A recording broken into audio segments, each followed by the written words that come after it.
If you're watching this right now, not because an algorithm pushed it in front of you, not because someone told you to watch it, but because something in you made a quiet decision to stop and be still for a few minutes, I want you to know something. This message was made for this exact moment in your life. Not tomorrow's version of you, not the polished, composed version you show to the world. The version that is sitting with something right now. The version that has been carrying something in silence that most people around you cannot see. Before we go any further, I want to ask you something. Can you give the next 20 minutes to yourself? Not in a room full of noise, not while you're half present to something else. If you're in a space right now where that isn't possible, if there are people around you, if your attention is divided, pause this and come back when the moment belongs to you. Because what we're about to talk about requires something that a distracted mind cannot give. It requires presence, honesty, a willingness to hear something that may not be easy, but that you may have been ready to hear for longer than you realize. There is a reason this kind of message is often better received when you are alone. Not because it contains hidden knowledge that others are not allowed to hear, and not because it belongs to some secret conversation. The reason is much simpler than that. The kind of clarity a person sometimes needs cannot be fully received while their attention is divided or while the emotional atmosphere of other people is filling the space around them. When you are surrounded by noise, conversation, opinions, expectations, or even subtle emotional pressure, it becomes difficult to hear the quieter signals inside your own mind. Those signals are often the most important ones. They are the thoughts that arrive slowly, the realizations that only appear when your mind has room to breathe. Many people who enter a genuine season of inner transition begin to notice something surprising. Certain conversations stop working the way they once did. Discussions that used to feel easy or entertaining begin to feel draining. Interactions that once seemed harmless start to carry a kind of weight. This does not mean the people around you are bad, and it does not mean relationships have suddenly become enemies. In most cases, nothing dramatic has happened at all. What has changed is the level of inner work happening inside you. When someone begins reflecting more deeply on their life, their choices, and their direction, they often require a kind of quiet that some environments simply cannot hold. Throughout spiritual history, moments of genuine formation have almost always happened in quiet places. Think about the wilderness, the early hours before anyone else wakes up, or the long walk taken alone. These moments of solitude are not accidents. They create the conditions where reflection becomes possible. It is important to understand something here. Solitude is not the same thing as isolation. Isolation says that you cannot be with people. It closes doors and builds walls. Solitude, on the other hand, is a conscious choice. It means you are intentionally creating space to sit with yourself and with the process unfolding inside you.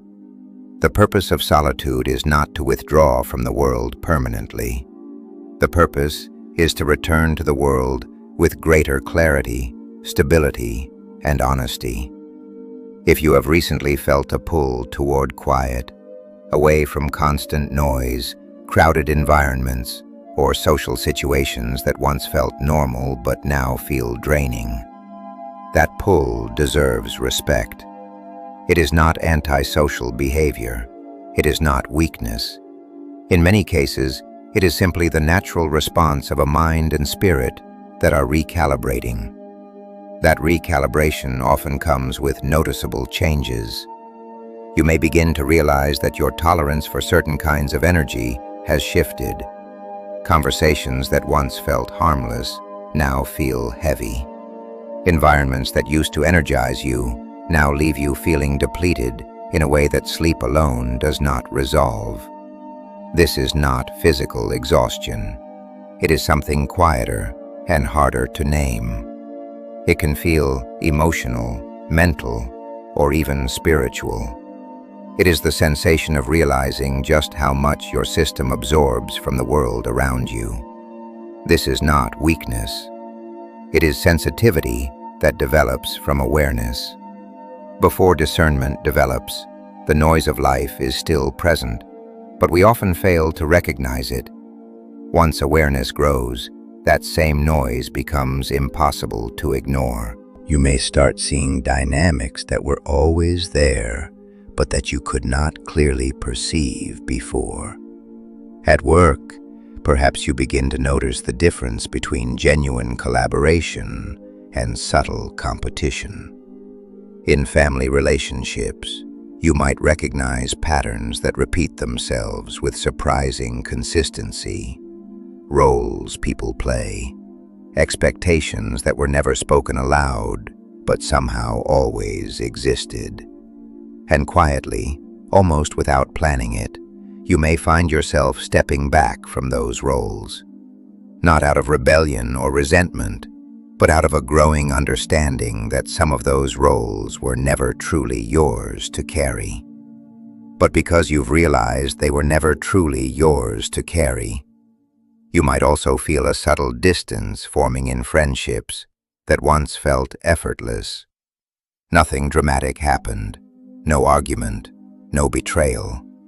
Just the quiet realization that the things that used to connect you, shared complaints, distractions, or avoidance, no longer feel like enough. You want something deeper now, something honest, and you're still figuring out where to find it. All of this is consistent with a person who is growing. You are not losing yourself. You are becoming more real. When growth becomes visible in someone's life, people around them often notice the shift. Sometimes that shift creates curiosity. Sometimes it creates subtle tension. Not because anyone is consciously against you, but because human relationships tend to stabilize around predictable behavior. When your behavior changes, the system notices. You might experience small tests, a comment meant to see how you respond, a question framed casually but designed to probe deeper. Someone reaching for the version of you that used to react in predictable ways. These moments don't require conflict. They don't require confrontation. They simply require awareness. Respond. Don't react. A reaction is immediate. It comes from the place in you that has been triggered. A response is slower. It comes from the part of you that has been growing. You do not need to explain every change you've made. Growth does not require a public statement. Sometimes the most powerful thing you can do is simply remain consistent and allow time to reveal what is real. When people go through something difficult, truly difficult, there are generally 3 paths available. The first path is suppression. You take the pain, the disappointment, the confusion, and push it somewhere out of sight. You stay busy. You keep moving. For a while, this feels like strength.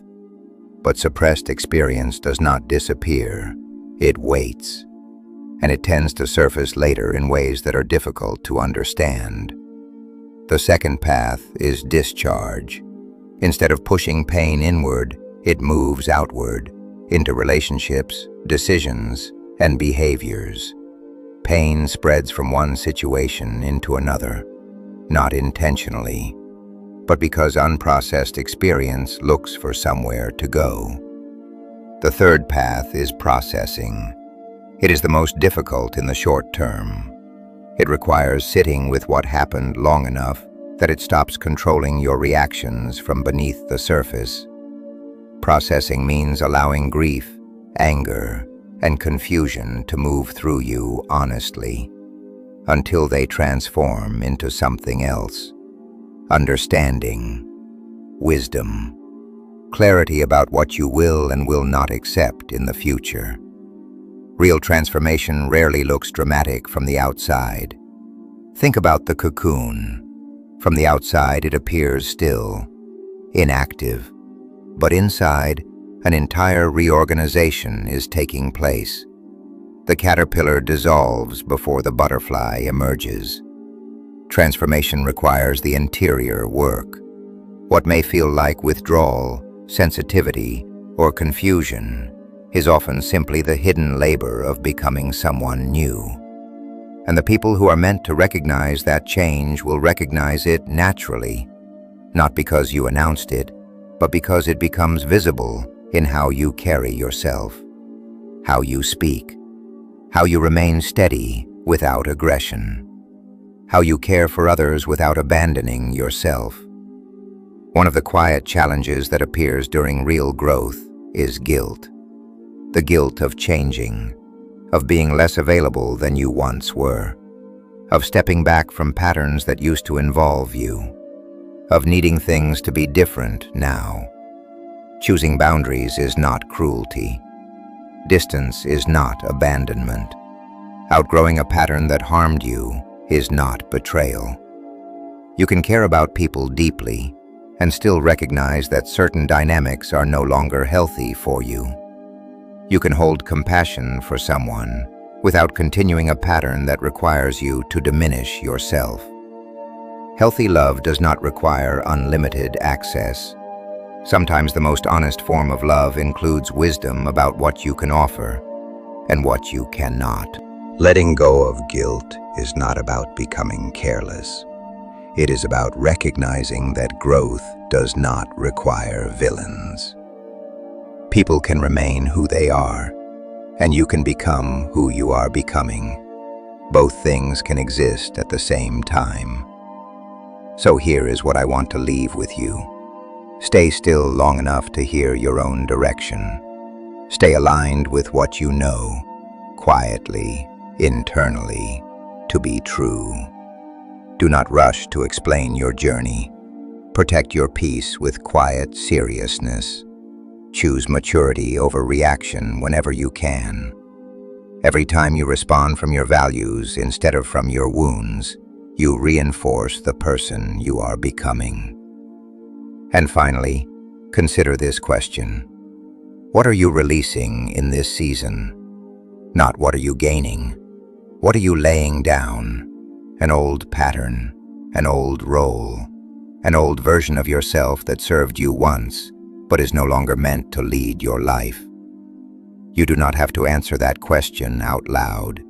Just sit with it and allow the answer to reveal itself with time. If this kind of reflection, grounded in both faith and honest inner growth, is something you find meaningful, there will be more conversations like this. For now, take your time and continue the quiet work of becoming.